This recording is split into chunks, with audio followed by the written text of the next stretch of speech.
Calvary స్వరము నీ కొరకే.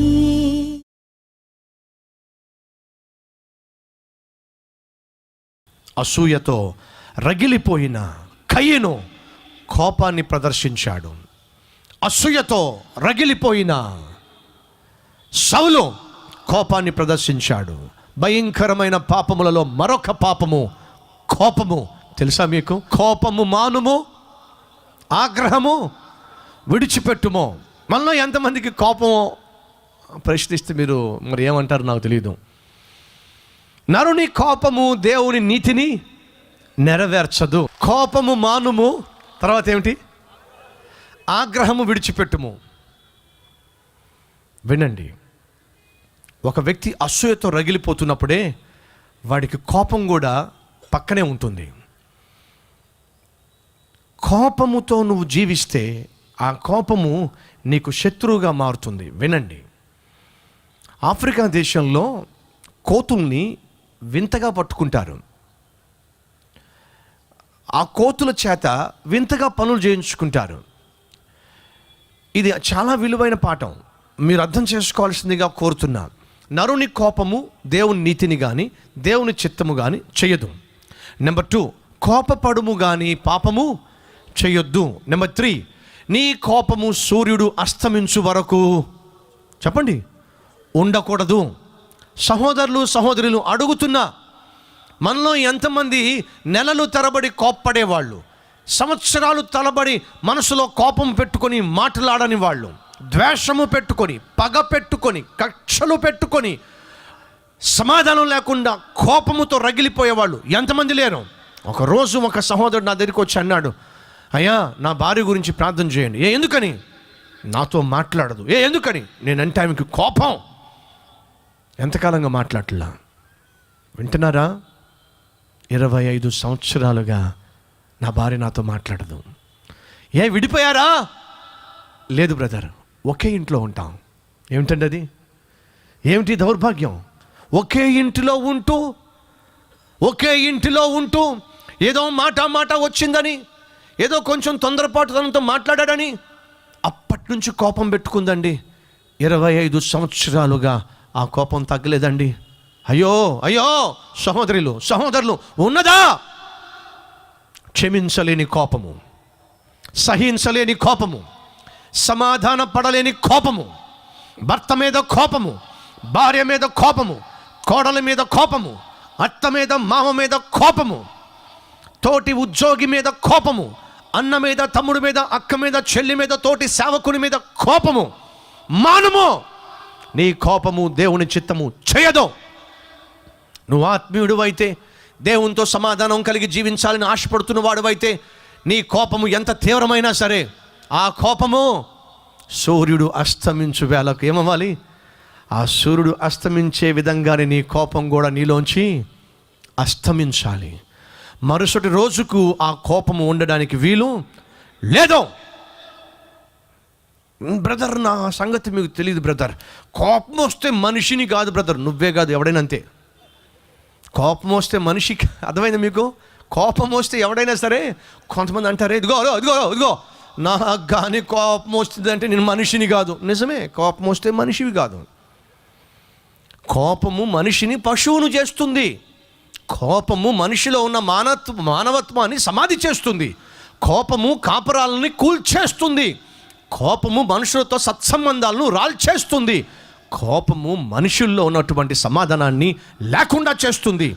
ఇంత ప్రమాదకరమైన కోపాన్ని దాచుకుని ఏమి సాధిస్తావు?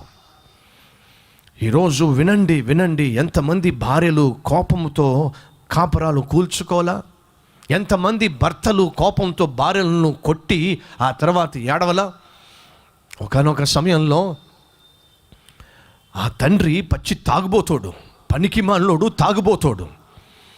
కొడుకు తండ్రి ఇంట్లోంచి బయటకు వెళ్తున్నప్పుడు కొడుకు అన్నాడు, డాడీ ఈరోజు నా బర్త్డే కదా, వస్తా కేకు పట్టుకొస్తావా డాడీ అడిగాడు. తాగుబోతైన తండ్రి ఇంటిలోంచి బయటకు వెళ్ళి బాగా తాగి సాయంత్రం అయ్యేసరికి తాగిన మైకంలో ఇంటికి వచ్చాడు. పసిపిల్లవాడు తండ్రి ఇంటికి వస్తూ నా బర్త్డేకి కేక్ తెచ్చి ఉంటాడని గబగబా వెళ్ళి డాడీని గట్టిగా పట్టుకొని, డాడీ కేకు తెచ్చావా అని అంటే, ఆ తాగిన మైకంలో తాగడానికి డబ్బులు లేక నేను చస్తా ఉంటే నీ బర్త్డేకి, నీ జన్మదినానికి కేకు కావాలరా అని పెట్టి తన్నాడు. తంతే పాపం పసిపిల్లవాడు వెళ్ళి గోడకు గుద్దుకున్నాడు. తలకాయ వెళ్ళి గోడకు తగిలింది. వాడు అక్కడికక్కడ రక్తం కక్కును పడిపోయాడు. భార్య వచ్చింది, పరుగున వచ్చి బిడ్డను చూసింది. ఉలుకు లేదు, పలుకు లేదు. బోరున ఏడవడం మొదలు పెడితే వీడికి ఎక్కిన మొత్తం అంతా దిగిపోయింది. గబగబా కొడుకును చేతుల్లో పట్టుకున్నాడు. చేతుల్లో మోసుకుంటూ హాస్పిటల్కి పరుగున తీసుకెళ్ళాడు. ఏమైంది? ఆ బిడ్డ యొక్క నోట్లోంచి అలా రక్తం వస్తుంది ఏమిటి, ఏమైంది? అయ్యా ఏమైందో తర్వాత చెప్తానయ్యా, ముందు నా కుమారుని కాపాడండి అయ్యా. హాస్పిటల్లో డాక్టర్ ముందు తీసుకెళ్తే డాక్టర్ గారు లోపల తీసుకెళ్ళి బయటకు వచ్చి అడిగాడు, ఏమైందని చెప్పమంటారయ్యా? నా కొడుకు జన్మదినానికి కేకు పట్టురామంటే కేకు పట్టు రాలేదు, కానీ కడుపు నిండా సారాయి పట్టుకొచ్చానయ్యా. ఆ సారాయితో పాటు మత్తును పట్టుకొచ్చా, కోపాన్ని పట్టుకొచ్చా. వాడొచ్చి నాన్న కేకు తెచ్చావా అంటే, ఆ తాగిన మైకంలో కేకు సంగతి పక్కన పెట్టి ఆ కోపంతో నా కుమారుణ్ణి తన్నకూడన్న చోట తన్నా.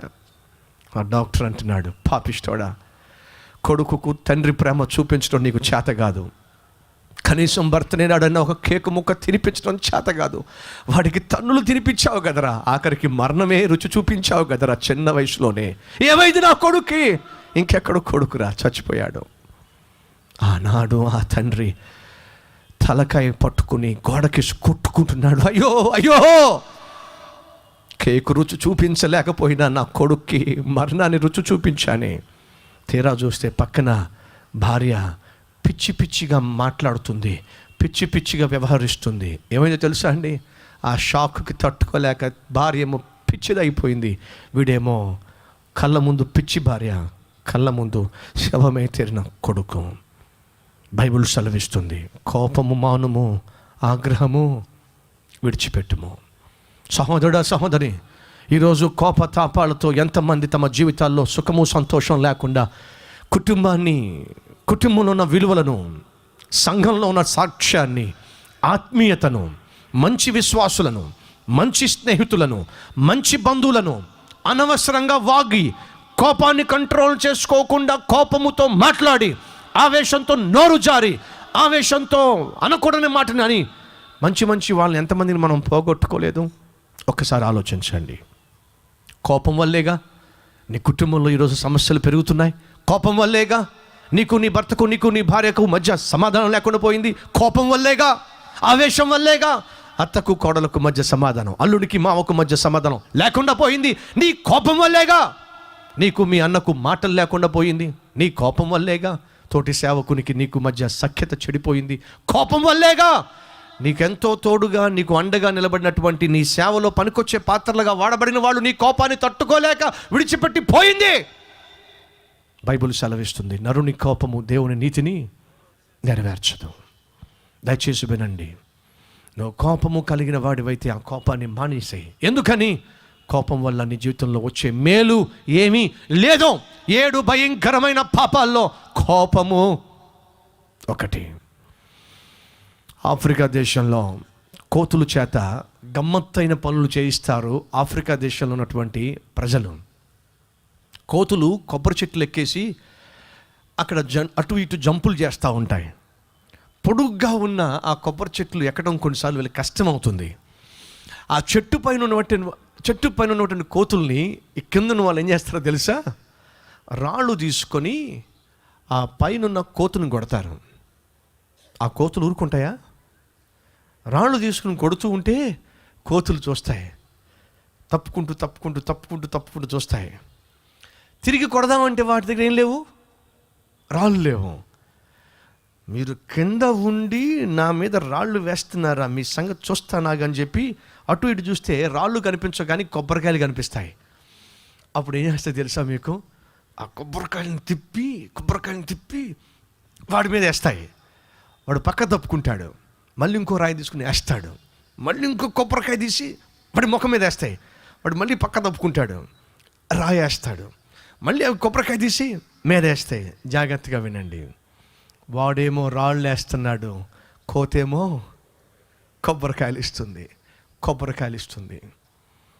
సైతాను మన మీద రాళ్ళు వేస్తాడు కోపం తెప్పించడానికి. మనం పిచ్చోళ్ళంలాగా ఫలాలను వాడికి అప్పగించేస్తూ ఉంటాం. ఏ ఫలమో చెప్పండి? ఆత్మఫలము. అనగా ఏంటో చెప్పండి? ప్రేమ. కోపం గలవాడు ప్రేమించగలడా? ప్రేమను సాతానికి అప్పగిస్తాడు. ప్రేమ, సంతోషము, సమాధానము, దీర్ఘశాంతము, మంచితనము, ఆశానిగ్రహము, విశ్వాసము, దీర్ఘశాంతము, ఇవన్నీ కూడా 9 ఫలములో ఉన్నటువంటి తొనలు. కోపం గలవాడు ఏం చేస్తాడో తెలుసా? సైతానుగాడు ఏదో పనికిమాలిన ఆలోచన ముందు పెట్టి ఇలా నీ మీద రాయేస్తాడు. నువ్వు పిచ్చోళ్ళలాగా ప్రేమను పడేసుకుంటావు, సంతోషాన్ని పడేసుకుంటావు, సమాధానాన్ని పడేసుకుంటావు, విశ్వాసాన్ని పాడు చేసుకుంటావు, దీర్ఘశాంతాన్ని విడిచిపెట్టేస్తావు, ఆశా నిగ్రహాన్ని పక్కన పెట్టేస్తావు. సైతాను ఎంత తెలివిగా నీ దగ్గర ఉన్న విలువైన వాటిని లాక్కుంటున్నాడు చూసావా? అర్థమైందా మీకు? వాళ్ళు ఏం చేస్తారు? విలువ లేని రాళ్ళు వేస్తారు. మరి కోతి ఏం చేస్తుంది? కోతి కాబట్టి విలువ లేని రాళ్ల కొరకు విలువైన కొబ్బరికాయలు తీసి వాడు ముఖం మీద వేస్తే వాడు ఆనందిస్తాడు. సైతాను అదే చేస్తాడు. విలువ లేని వాటి కొరకు నీకు కోపాన్ని తెప్పించి, కోపంలో నువ్వు కాపాడుకుంటూ వస్తున్న సాక్ష్యాన్ని పడేస్తాడు, కాపాడుకుంటూ వస్తున్న సహవాసాన్ని పాడు చేస్తాడు, కాపాడుకుంటూ వస్తున్న స్నేహాన్ని ధ్వంసం చేస్తాడు, కాపాడుకుంటూ వస్తున్నటువంటి కుటుంబాన్ని విచ్ఛిన్నం చేస్తాడు. ఈరోజు ఈ మాటలు వింటున్న సహోదరి సహోదరుడా విను. కోపముతోనే ఆనాడు మోషే ఐగుప్తీయుణ్ణి చంపాడు. ఆ కోపం వల్ల 40 సంవత్సరాలు ఒంటరిగా అరణ్యములో ఉండవలసి వచ్చింది. మోషే దేవుడు చేత ఏర్పరచబడిన వాడే. కోపం యొక్క ప్రతిఫలం 40 సంవత్సరాలు అరణ్యంలో ఉండాల్సి వచ్చింది. బైబిల్ సెలవిస్తుంది ఏమని? కోపము మానము. కోపంతో ఉన్నప్పుడు మనిషి మనిషిగా ప్రవర్తించడు. ఏం చేస్తాడు? కొలస్సీలకు రాసిన పత్రిక 3వ అధ్యాయము 8వ వచనము. ఇప్పుడైతే మీరు కోపము, తర్వాత ఏముంది చూడండి, ఆగ్రహము, తర్వాత ఏముంది, దుష్టత్వము, తర్వాత ఏముంది, దూషణ, తర్వాత ఏముంది, బూతు మాటలు. ఇంకింతేగా. ఒక వ్యక్తి కోపానికి అవకాశం ఇస్తే, కోపంతో పాటు కోపము ద్రాక్షాపళ్ళు లాంటిది మాట. కోపానికి నువ్వు తావిస్తే దాంట్లో ఆగ్రహం ఉంటుంది, దుష్టత్వం ఉంటుంది, దూషణ ఉంటుంది, బూతు మాటలు ఉంటాయి. కోపము వచ్చినప్పుడు ఇంకొక ప్రాముఖ్యమైన విషయం, చాలామంది పరిశుద్ధాత్మ చేత నింపబడడం అంటే ఏంటో తెలియదు. ప్రత్యేకంగా ఆత్మ గురించి ఎక్కువగా మాట్లాడతారే, వాళ్ళకి అసలు తెలియదు. నా ఆత్మీయ అనుభవంలో నేను నేర్చుకున్న పాఠాలు చెప్తున్నా. ఆత్మ ఆత్మ ఆత్మ ఆత్మ అనేవాళ్ళు సాధారణంగా ఎక్కువ ఆత్మ ఆత్మ ఆత్మ ఆత్మ ఊగుతారు చూసారా?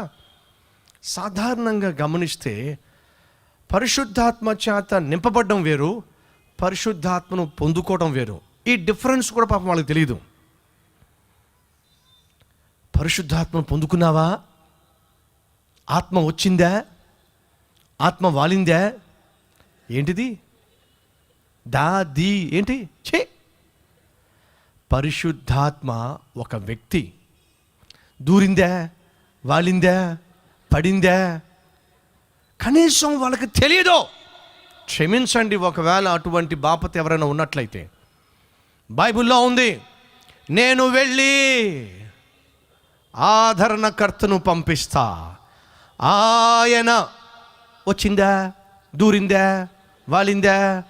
నో, ఆయన సత్య స్వరూపియగు ఆత్మ వచ్చినప్పుడు మిమ్మును సర్వసత్యములోనికి నడిపిస్తుంది. లేదు, నడిపిస్తాడు. త్రిత్వములో పరిశుద్ధాత్మ దేవుడు ఒకరు. తండ్రి ఎలాగో యేసు ఎలాగో అలాగే మూడవ వ్యక్తి పరిశుద్ధాత్ముడు. ఆయన. ఎవరైనా ఒక పొందుకున్నావా? వచ్చిందా? మీద పడిందా? వాలిందా? అంటే నమ్మమాకండి. అవన్నీ అర్థం లేని బోధలు, అర్థం లేని మాటలు. పరిశుద్ధాత్మను పొందుకోవడం వేరు, పరిశుద్ధాత్మ చేత నింపబడ్డం వేరు. రెండింటికి మొత్తం వివరణ ఇప్పుడు చెప్పలేను, కానీ ఒక 2 నిమిషాల్లో నింపబడ్డం అంటే చెప్తా. కోపం వచ్చింది కాబట్టి మీరు యెరూషలేములో ఎదురు చూడండి. మీరు పరిశుద్ధాత్మను పొందుకున్నప్పుడు మీరు శక్తిని పొందుకుంటారు. రైట్, వారు పరిశుద్ధాత్మను పొందుకున్నారు, ఆ తర్వాత శక్తి చేత నింపబడ్డారు. మీలో ఎంతమంది పరిశుద్ధాత్మ చేత నింపబడ్డారో వాళ్ళు చేయి చూపించండి. పరిశుద్ధాత్మ చేత నింపబడిన వాళ్ళు చేయి చూపించండి. చూసారా, మనకే తెలియదు, పరిశుద్ధాత్మ గురించి మనకే సరిగా తెలియదు. ఎక్కడ పొరపాటున చెయ్యి ఎత్తితే మమ్మల్ని కూడా వాళ్ళతో పాటు కలిపేస్తారేమో అనే భయం. అయ్యో అయ్యో అయ్యో అయ్యో. పరిశుద్ధాత్మ దేవుడు మనలో ఉన్నాడు. ఆయన మనలో లేకుండా సర్వసత్యములోనికి మనం నడవడం సాధ్యము కాదు. పరిశుద్ధాత్మ దేవుడితో మనకు పరిచయం లేకుండా యేసుక్రీస్తును సొంత రక్షకునిగా అంగీకరించడం సాధ్యము కాదు. సర్వసత్యములోనికి నడిపించేదే పరిశుద్ధాత్మ దేవుడు. ఆయనే లేకపోతే నువ్వు నేను యేసుక్రీస్తును సొంత రక్షకునిగా అంగీకరించే ఛాన్సే లేదు. క్రీస్తును పరిచయం చేసేదే పరిశుద్ధాత్మ దేవుడు. ఆ పరిశుద్ధాత్మ దేవుడే మనల్ని క్రీస్తుకు పరిచయం చేస్తాడు. ఆ పరిశుద్ధాత్మ దేవుడు మనలో ఉన్నప్పుడు మనం పరిశుద్ధాత్మ శక్తితో నింపబడతాం. పరిశుద్ధాత్మ శక్తితో నింపబడినప్పుడు జాగ్రత్తగా వినండి ఏం జరుగుతుంది. ఆత్మచేత నింపబడ్డాను అంటారు కదా, అలా నింపబడినప్పుడు ఆత్మదేవుడు బయట నుంచి వస్తున్నాడా లేకపోతే లోపలే ఉన్నాడా? వినండి. ఇప్పుడు ఒక వ్యక్తి కోపంతో నింపబడ్డాడు అంట. వాడు ఏంటంటే కోపంతో నిండిపోయేలాగా. ఒక వ్యక్తి కోపముతో నిండిపోయాడు. మీకు ఎప్పుడైనా కోపం వచ్చిందా? వచ్చిందండి. కోపముతో వచ్చినప్పుడు మీరు దేంతో నింపబడ్డారు? కోపంతో నింపబడ్డారు. వినండి, కోపముతో నిండిపోయినప్పుడు మీ చేతులు దేని కంట్రోల్లో ఉంటాయి చెప్పాలి? కోపం కంట్రోల్లో ఉంటాయి. మీ పళ్ళు అబ్బో. ఇప్పుడు కోపం ఏం చేస్తుంది? మీ పళ్ళను కంట్రోల్ చేస్తుంది, మీ కళ్ళును కంట్రోల్ చేస్తుంది. కోపముతో ఈ చెట్టు పట్టుకుని, ఇప్పుడు కోపం ఏం చేస్తుంది? చెట్టును పట్టుకునే విధంగా చేస్తుంది. మీరు కోపంతో భూమిని మొత్తం నొక్కేస్తూ ఉంటారు, ఏంటారు అంటారు. వినండి, ఇప్పుడు నేను దేంతో నింపబడ్డాను చెప్పాలి? కోపముతో నింపబడ్డా. ఇప్పుడు ఈ కోపము, నాలో ఉన్న ఈ కోపము, ఏ కోపంతో నింపబడ్డానో ఆ కోపము అమెరికా నుంచి వచ్చిందా, ఇంగ్లాండ్ నుంచి వచ్చిందా, ఆస్ట్రేలియా నుంచి వచ్చిందా, ఖమ్మం నుంచి వచ్చిందా, కొత్తగూడెం నుంచి వచ్చిందా చెప్పండి? అది లోపలే ఉంది, నాలోనే ఉంది నా కోపం. కానీ ఎప్పుడైతే నేను నాలో ఉన్న కోపానికి పూర్తిగా లోబడ్డానో అప్పుడు కోపము చేత నేను నింపబడ్డాను, కోపము చేత నేను నడిపించబడుతున్నాను. నాలోనే పరిశుద్ధాత్మ దేవుడు ఉన్నాడు. ఆ పరిశుద్ధాత్మ దేవుడికి నేను లోబడినప్పుడు నేను పరిశుద్ధాత్మ చేత నింపబడుతున్నాను, పరిశుద్ధాత్మ చేత నడిపించబడతాను. అంత సింపుల్. దాన్ని ఏదో చేసేసి నాయన దానికోసం పెద్ద పెద్ద మీటింగ్స్ పెట్టేసి గందరగోళం చేసేసి ఎవరికేం అర్థం కాక, ఎందుకు వచ్చారో తెలియక, ఏం చెప్పాడో తెలియక. నో, కోపముతో నేను నింపబడినప్పుడు కోపం ఎక్కడి నుంచో నాకు రావట్లా, కోపం నాలోనే ఉంది. దానికి పూర్తిగా నేను లొంగిపోయినప్పుడు కోపంతో నింపబడుతున్నాను, ఆ కోపం చెప్పినట్టుగా చేస్తున్నాను. పరిశుద్ధాత్మ దేవుడు మనలో ఉన్నాడు.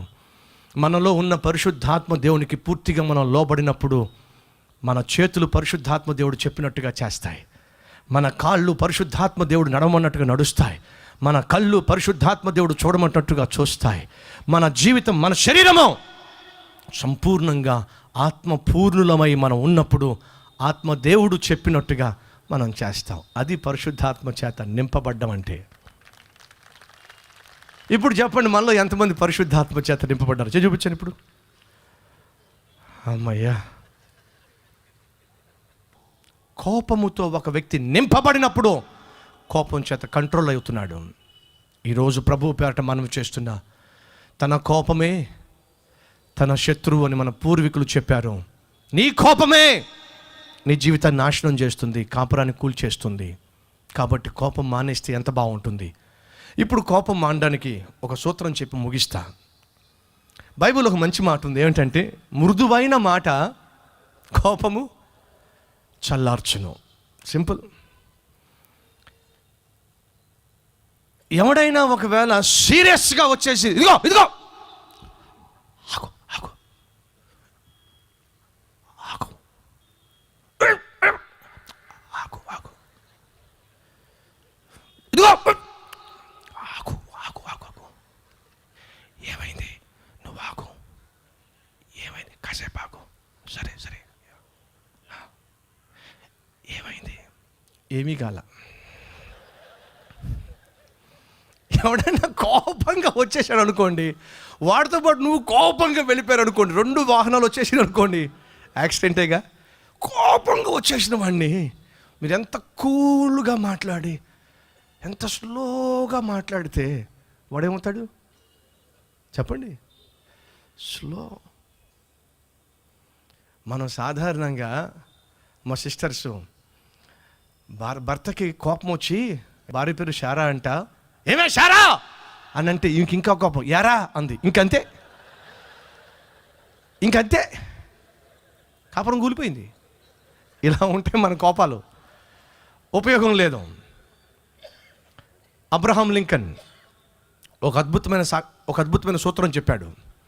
ఒక వ్యక్తి కోపంతో రగిలిపోయినప్పుడు, బైబిల్లో నాది ఉంది, కోపపడుటకు నిదానించుడి అనుంది. మీకు ఎవరి మీద కోపం వచ్చినా, ఎవరి గురించైనా ఏదైనా తెలిసినప్పుడు కోపం వచ్చినా వెంటనే రియాక్ట్ కాకండి. ఫస్ట్ థింగ్ చేయాల్సింది ఏంటంటే, కోపము వచ్చినప్పుడు వెంటనే నోరు తెరవకండి, వినండి. నోరు మూసుకుంటే చేప కూడా క్షేమంగా బతికేస్తాయి. అవునా కదా? మరి నా మాట మీకు అర్థమైందా? నోరు మూసుకోవడం చేపకు తెలుసుకుంటే గేలంలో పడద్దా? పడదు. దాని బ్రతుకే కాపాడబడుతుంది. అలాగే ఏ నిమిషంలో మనం నోరు మూసుకోవాలో నేర్చుకుంటే మన సాక్ష్యము కాపాడబడుతుంది, మన మనస్సాక్షి కాపాడబడుతుంది, మన సమాధానము కాపాడబడుతుంది. నోరు మూసుకుంటే చాలు, కోపానికి అదే చక్కని విరుగుడు. సహోదరిలో, మీ ఆయన ముక్కోప్యా? మీ ఆయన కోపిష్టోడా? మాటికి మీ మీదకి వచ్చి కొట్టబోతాడా? మీకు ఒక చక్కని సూత్రం చెప్పమంటారా? చెప్పండి అన్న వాళ్ళు చూపించండి అంటే మీ ఆయన కోపిస్తాడు అనమాట. అంతకేగా చూపిస్తుంది, రైట్. ఒకవేళ మీ ఆయన నిజంగా కోపిస్తాడయ్యి, ఏమే పనికి మాలిందానా అని మీదకి వచ్చాడు అనుకోండి, ఏంట్రా మీదకి వస్తున్నావు అని కత్తిపెట్టి తీసుకుంటే గొడవే. నో, కొట్టడానికి మీ ఆయన మీదకి వచ్చినప్పుడు ముందుకెళ్ళి, ఏమండి కొట్టినా మీరే, కడుపునిండా భోజనం పెట్టినా మీరే, మిమ్మల్ని నమ్ముకుని మా నాన్నని మా అమ్మని వదిలిపెట్టి వచ్చేసా, కొట్టుకుంటారో చంపుకుంటారో తన్నుకుంటారో మీ ఇష్టం, తనండి పనికి ముందు తనండి మీదకి వస్తావే, ఇంకెంతంతో నేను అని కాముగా వెళ్ళిపోతాడు. అమ్మ మీరు చెప్పండి, అవునా కాదా? చెప్పండి, అవునా కాదా? తన్నండి, మీ ఇష్టం, కొడితే కొట్టండి, తంతే తన్నండి, మిమ్మల్ని నమ్ముకుని మా ఇంటి వాళ్ళందరూ వదిలిపెట్టుకు వచ్చేసాను, తన్నండి అని చెప్పి వెళ్ళి తలకే ఉంచితే ఏ మొగుడు తన్నగలడు, ఏ మగాడు తన్నగలడు? వాడు ఒక మాట అంటే మనం మౌనంగా ఉంటామా? నీ చేతులు పడిపోను, నీ కాలు పడిపోను. అందుకే చెప్తున్నా, కోపానికి సరైన మందు మృదువైన ప్రవర్తన. ఒకవేళ మీ ఆయన కోపంతో ఒకవేళ రగిలిపోతున్నాను అనుకోండి, ఇంకొక సింపుల్ మెథడ్ ఏం తెలుసా? మీరు కోపపడితే భలే అందంగా ఉంటారండి. పనికి మాందని ఇప్పుడు నా అందం కావాల్సి వచ్చిందా నీకు? ఒక్కసారి నవ్వేసేయండి. మీరు కోపంగా ఉంటే మాత్రం భలే అందంగా ఉంటారండి అని వెళ్ళిపోండి. దీని ముఖం, నాకు కోపం వస్తే దీనికి సరదాగా ఉంది, అయిపోయింది. ఒకవేళ మీ ఆవిడ కూడా అంతే. ఒకవేళ వినండి, కోపానికి విరుగుడు మృదువైన మాట, కోపానికి విరుగుడు ఒక నవ్వు లేదా మౌనము. 2 చేతులు కలిస్తేనే శబ్దం వస్తుంది. మీ ఆయన కోపంతో ఒకటి విసిరాడు, దాన్ని మళ్ళీ ఇవ్వమాకండి, ఇంకేం చేస్తాడు? ఇప్పుడు నా కోపం వచ్చి దీన్ని మీద వేసాను అనుకోండి, దాన్ని తీసుకుని మీ దగ్గరే పెట్టుకున్నారు, ఇంకేముంది వేయడానికి? ఏమీ లేదు. అలా కాకుండా మళ్ళీ మీరు నాకు వేసారనుకోండి, మళ్ళీ వేస్తా. అందుకే గొడవలు అవుతాయి. సో భర్తలు భార్యలు అనవసరంగా గొడవ పడమాకండి, కోపతాపాలతో తిట్టుకోమాకండి. సమాధానం కలిగి జీవించడానికి దేవుడు మనల్ని పిలిచాడు. కోపముతో ఒకవేళ భర్త రగిలిపోతూ ఉంటే సహోదరులు మౌనంగా ఉండండి. ఇద్దరూ ఒకేసారి కోప్పడమాకండి. ఒకవేళ భార్య కోప్పడుతున్నట్లయితే భర్తలు మౌనంగా ఉండండి. మీరు అనవసరంగా నోరు జారమాకండి. ఇద్దరూ సమానంగా కోప్పడినప్పుడే కుటుంబాలు కూలిపోతాయి. ఒకనొక సమయంలో ఒక భార్య భర్త కొత్తగా పెళ్ళైనప్పుడు భార్య భర్తలు ఒక తీర్మానం తీసుకున్నారు.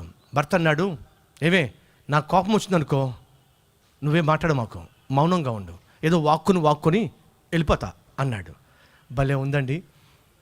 భర్త అడిగాడు, మరి ఒకవేళ నీకు కోపం వస్తే నన్నేం చేయమంటావు?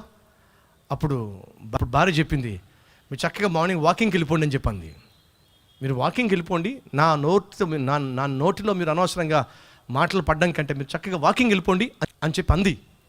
వినండి, 75 సంవత్సరాలు వచ్చినా సరే మనిషి సైనికుల్లా ఉన్నాడు. ఒక డాక్టర్ అడిగాడు, మీ ఆరోగ్యానికి రహస్యం ఏంటని చెప్పి. అప్పుడు చెప్తున్నాడు, పెళ్ళైన కొత్తలో నేను మా ఆవిడ ఒక తీర్మానం తీసుకున్నాం. ఏమిటి? మా ఆవిడకి కోపం వస్తే ఇంట్లోంచి నేను వాకింగ్కి వెళ్ళిపోతా. నాకు కోపం వస్తే మా ఆవిడ మాట్లాడదు. మీ ఆరోగ్యానికి సూత్రం ఏమిటండి? నేను మా ఇంటిలో నుంచి మార్నింగ్ 5 గంటలకి వాకింగ్కి వచ్చేస్తా, సాయంత్రం 11 గంటల వరకు వాకింగే చేస్తా. అంటే అర్థం ఏమిటి? వీడి ఇంటికి వెళ్తే చాలు ఆమె అరుపులు కేకలు, వాడు ఇంక ఇంట్లో ఉంటాడు పాపం. సహోదరిలో మీ ఆయనను బయటికి గంటమాకండి. అలాగే సహోదరులో కోపముతో కాపురాలు కూల్చుకోమాకండి. ప్రపంచంలో 7 భయంకరమైన పాపాల్లో 1 అసూయ, 2 కోపము. ఈ 2 ఎవరిలో ఉంటాయో వాళ్ళ జీవితాలు నాశనం అయిపోతాయి, వారి బ్రతుకులు నాశనం అయిపోతాయి, వారి కాపురాలు కూలిపోతాయి, వారు చదువులు సంధ్యలు లేని వారిగా జీవిస్తారు. కోపముతో అసూయతో రగిలిపోయిన కయ్యను దేశదిమ్మరైపోయాడు. సౌలు కిరీటాన్ని పోగొట్టుకున్నాడు, సింహాసనం నుంచి కిందకు త్రోయబడ్డాడు. దేవుని ఆశీర్వాదాలు పోగొట్టుకోకుండా ఉండాలంటే కోపము మానుము, ఆగ్రహము విడిచిపెట్టుము, అసూయ జోలికి వెళ్ళకము. ప్రార్థన చేద్దాం. ప్రతి ఒక్కరి తలలో ఉంచండి.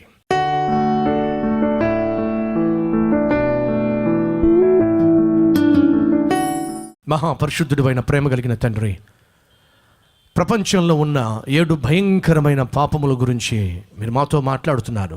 కోపతాపాల వల్ల ఏ ఒక్కరూ సంతోషించలేరు. కోపతాపాల వల్ల ఏ ఒక్కరూ కుటుంబాన్ని కట్టుకోలేరు, మంచి స్నేహితులుగా మెలగలేరు. ఆయన ఈ రోజు నుంచి ఆయన ద్వేషించే తత్వానికి, దూషించే తత్వానికి, నోరు జారే తత్వానికి తావివ్వకుండా మృదువైన మాట తీరు మాకు దయచేయండి. అందరితోనూ సఖ్యత కలిగి సమాధానంతో జీవించే కృపనివ్వండి. అనేక విషయాలు మీరు మాతో మాట్లాడారు. ప్రతి ఒక్కరిని మీరు దర్శించి మంచి మనుషులుగా, నీ మనుషులుగా ప్రతి ఒక్కరికి మాదిరికరంగా జీవించే భాగ్యాన్ని ఇవ్వమని, వారి జీవితాలు కట్టుకునే కృపనివ్వమని యేసు నామములో వేడుకుంటున్నాం తండ్రి. ఆమెన్.